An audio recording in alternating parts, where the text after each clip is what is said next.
Final Destination Bloodlines is the very appropriately titled 6th film in the franchise. Death is back with pennies and wind chimes and lots of blood. This comes to us directed by Zach Lipovsky and Adam Stein, known for their 2018 sci-fi film Freaks, and what they give us is a very fun, nostalgic, and quite creative supernatural horror film.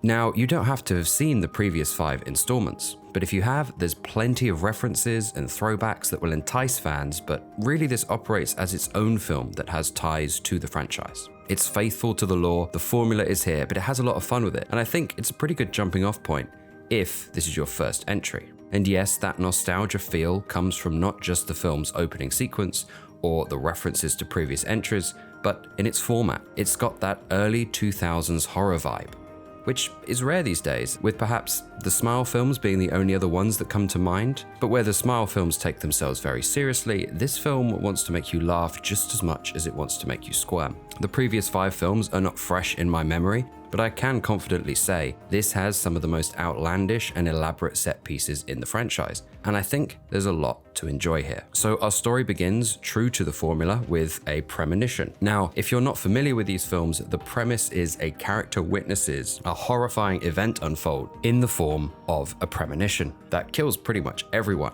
and when they realize it's about to happen right in front of them, they then have the chance to save as many people as they can or stop the event altogether. Shortly afterwards, death then begins taking the lives of those that should have died in increasingly elaborate and creative ways.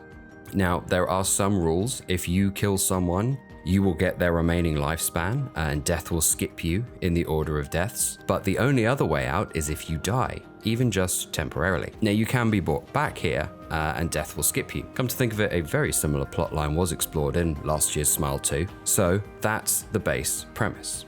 And in this film, the premonition takes place in 1968 at the top of a Skyview restaurant. I'm sure you can already imagine how this goes, but the twist here is that the premonition is a recurring dream of our protagonist, Stephanie. She is actually experiencing the memory of her grandmother's premonition.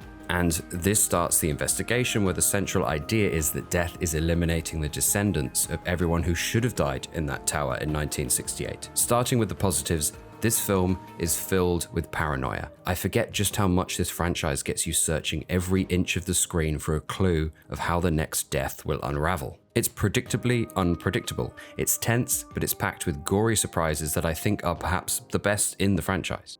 Death is an invisible antagonist, but the presence is felt throughout, and you never quite know the direction this film is going in. Is it going to set up a fake out, or is there a hidden clue that shuffles the order of the characters' deaths? There's a lot going on here, and one of the film's strengths is the fact that it leans into the absurdity of its premise, and it's very self-aware. Similar to the Scream films, the characters are aware of what is happening, so it becomes part of the fun to see them overthink each scenario. And that's where some of the humor gets injected in. This film is not shy about the fact it wants you to laugh, and it sets up some truly ridiculous moments. There's some great gags, and there's some really fun interplay between certain characters. And talking about the characters, I really liked the family dynamic in this one. It added a bit of levity, even if just a little bit. Something about seeing the family go through this instead of a group of friends added a bit more of a shock value. But don't worry, there's still plenty of dramatic comedic cuts to funerals straight after everything goes down. The cast are all pretty solid, they have good chemistry, and even though most of them are acting as fodder, they do still complete the family unit. So what didn't I like as much? Well, I was a bit disappointed in its opening sequence. It's a fine set piece, but it's heavy on the CGI, and it tries to pack in an unnecessary amount of details. It's ambitious to a fault, this opening sequence, but I think once the film gets going, the set pieces that follow are much more fun, wild, unpredictable. I do like the editing though. I think it ramps up the tension appropriately. These films are very good at homing in on gruesome details of things you really don't want to see. I did also struggle with the pacing at times. The downtime between set pieces is a bit clunky and exposition filled, and its final act felt a bit rushed and perhaps the least interesting sequence in the film. But this film is a grisly good time.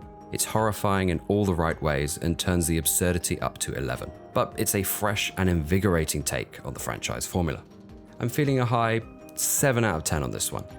I would definitely go and check this out, especially if you're a fan of the original films. I think this sits up with the best of them. And if you would like to, do drop a comment and let me know what you thought of the film. And do please consider subscribing for more film-focused ramblings.